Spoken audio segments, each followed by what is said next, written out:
2 touristes franco-marocains ont été abattus par des gardes-côtes dans l'espace maritime algérien après s'être perdus en mer à bord de leur jet-ski, près de la station balnéaire marocaine de Saïdia. Un 3e touriste, également franco-marocain, a été interpellé par les autorités algériennes.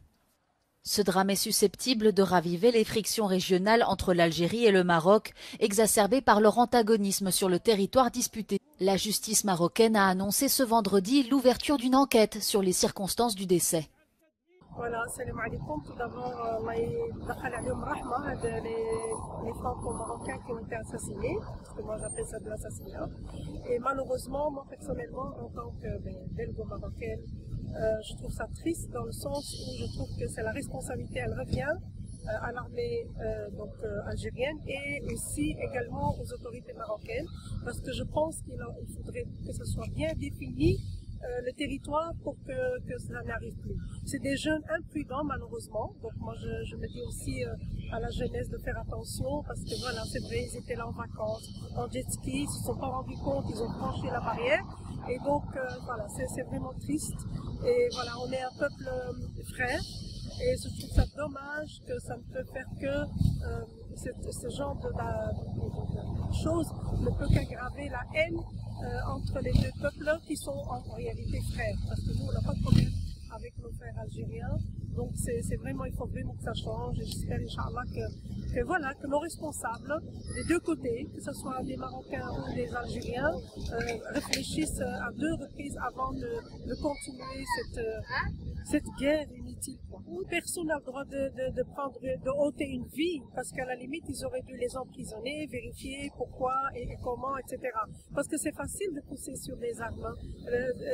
La haine et voilà, c'est ça, c'est trop facile. Moi je pense que ce sont les deux côtés. Je pense pas, jusqu'à présent, j'ai jamais entendu dire que voilà, l'armée marocaine a tué des Algériens, etc. Donc je peux pas confirmer ni affirmer, mais ici, par rapport à ce qui s'est passé, je trouve ça vraiment inacceptable, et donc c'est quand même des vies qu'on a ôtées, c'est des jeunes, c'est pas des soldats, c'est pas l'armée qui était là, qui a franchi la ligne.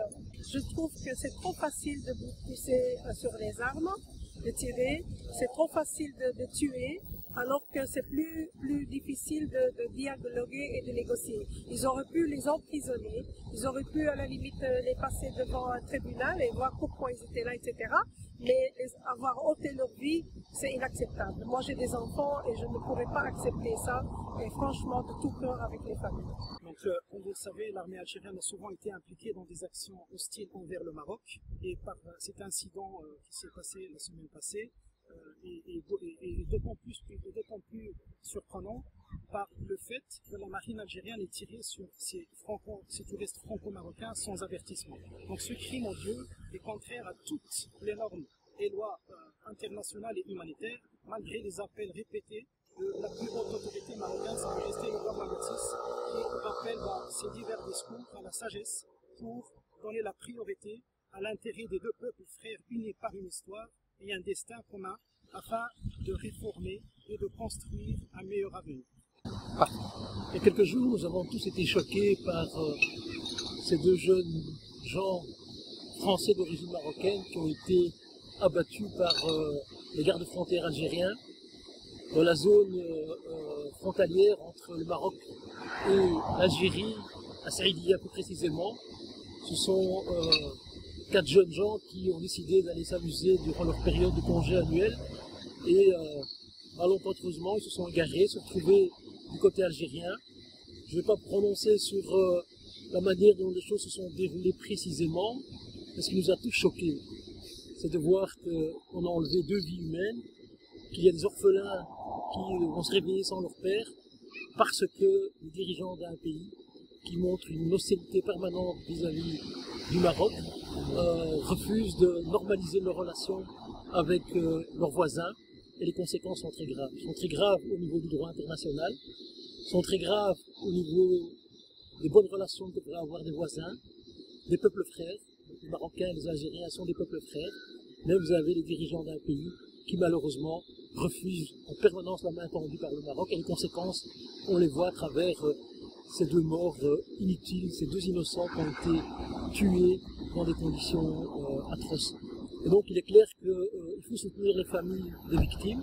Il est clair que, moi j'ai proposé évidemment dans ma réflexion, que les familles qui sont françaises d'origine marocaine déposent plainte en France pour l'assassinat de leurs enfants, qu'une plainte, une instruction soit ouverte en France à l'encontre du gouvernement algérien pour qu'on puisse savoir qui est responsable et est-ce qu'il y a des donneurs d'ordre de ces exécutions. Dans des pays civilisés, des pays normaux, on ne tire pas sur des gens qui franchissent une frontière, on ne tire pas sur des gens qui ne représentent pas un danger, qui ne portent pas d'armes. C'est une aberration sans nom. Et c'est une aberration qui s'inscrit dans la suite d'autres aberrations, mais ici ça a coûté la vie à 2 jeunes gens, dont un père de famille qui a laissé 2 orphelins. Pour toutes ces raisons, évidemment, il faut qu'il y ait une mobilisation au niveau européen, parce qu'il s'agit ici d'Européens constitués au niveau du Maroc, pour que ce genre de drame ne se reproduise plus, et vraiment soutenir ces familles pour que demain, il n'y ait pas d'autres mamans, d'autres frères et sœurs qui pleurent la mort d'un des leurs à cause de la bêtise des dirigeants d'un certain pays. Comme vous êtes politicien belge, qu'est-ce que vous pensez si jamais c'était des Belgo-Marocains ou des Belges de souche, quelle serait la réaction de l'État belge si jamais c'était une agression comme ça? Mais déjà en France, nous avons des exemples où des personnes ont été victimes d'agressions, d'assassinats ou d'autres faits relativement graves, et les autorités judiciaires du pays, il existe un arsenal juridique très important qui permet justement de poursuivre. Ça ne va pas être évident sur le plan diplomatique, mais la justice a les moyens de poursuivre un État qui a laissé des membres de son service de sécurité, par exemple, tuer sans aucune raison des innocents. Donc je pense qu'il y a des actions à mener. Si ce serait le cas en Belgique, nous ferions la même chose avec les citoyens belges, quelle que soit leur origine, d'entamer des procédures pour que les responsables soient poursuivis, sanctionnés, qu'ils rendent des comptes. On ne peut pas faire fi de la situation diplomatique, ou plutôt des non-relations qu'il y a entre le Maroc. Il faut savoir que les canaux diplomatiques sont coupés. L'Algérie a rappelé son ambassadeur il y a belle lurette déjà, et donc c'est très compliqué de communiquer au niveau judiciaire entre les deux pays. Donc je ne vais pas rentrer dans la complexité des relations entre le Maroc et l'Algérie, mais rien n'excuse qu'on tue des gens parce qu'on franchit une frontière. Rien n'excuse qu'on tue des gens avec une arme de guerre parce qu'on franchit. Dans un pays civilisé, ça ne se passe pas comme ça. Une vie humaine est sacrée, et il faut qu'on arrête avec cette logique en opposant deux pays d'une manière totalement absurde. Parce qu'ici, on est vraiment dans un monde kafkaïen. Il n'y a rien qui justifie qu'on ait tué des innocents. Et il faut que les auteurs, que les responsables rendent des comptes. في اوروبا هذه المغاربه حنا حالنا شعب واحد حنا يجمعنا حاجه واحده تجمعنا الاسلام وحنا عايشين كيف وبداو هذه عايشين خوا حنا سقسيتني كش عايشين حنا في الغربه هذه عايشين حال بحال تدخل للدار تلقاهم كاريين كيف نورمال ياكلوا كيف نورمال اخوه وما نشوفش بصح سمعت عليهم. وشنو الراي ديالك في هذاك الشيء؟ ربي يرحمهم يرحمهم وهذه حاجه كل نفس ذائقة الموت ربي كتب لهم يموتوا وماتوا وهذه تالي تيرا بيناتهم واحد يقول لك اسرائيل ما يقول لك المغاربه هما اللي تيرا يقول لك الجزائر راهي مخلطه ومولاها ربي سبحانه. شكرا الله يحفظك. السلام عليكم. المغاربه خاوتنا وعايشين كيف في بلجيكا، مدن اخرى اوروبيه عايشين كيف خوا رانا ناكلو كيف ونشربو كيف ونصليو كيف تاني، وانا عايشين خوا الحمد لله وربي قدرنا تاني كامل جمعنا الاسلام ان شاء الله. وكيف شتي تابعتي الاحداث مؤخرا ديال واحد جوج دراري اللي قتلوهم خفر ديال سواحل مدينه الجزائر، شنو الراي ديالك كجزائري وكمسلم؟ الراي تاعي كجزائري صرات شويه غلطه، خاطش قبل ما يجوز البحريه يوصل البحريه الجزائريه عنده بحريه مغربيه، تقدر تنبهو تقول له ما تدخلش حدود جزائري، هذا اقليم بحر اقليم راهم بيناتنا، وهذيك السعيديه نعرفوها منطقه حساسه شويه تما، هو علاش خلاوه وصل تما. والجندي الجزائري عمل المجهود تاعو حتى اخر حتى الطلقه الاخيره، وربي يرحمه وربي يسمح له وربي يسمح لنا، والعلم لله، والله يجمع خاوتنا ان شاء الله، وان شاء الله ما يكون والو ان شاء الله. هذا وحنا خبرنا سمعنا حنا ثاني كبيرهم هذوما وما عجبناش الحال باينه خلاص ثاني المغاربه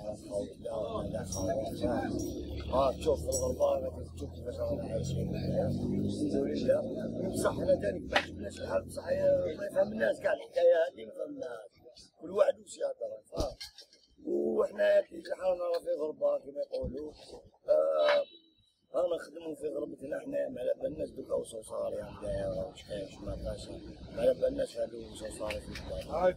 روبورتاج أخبارنا الجالية.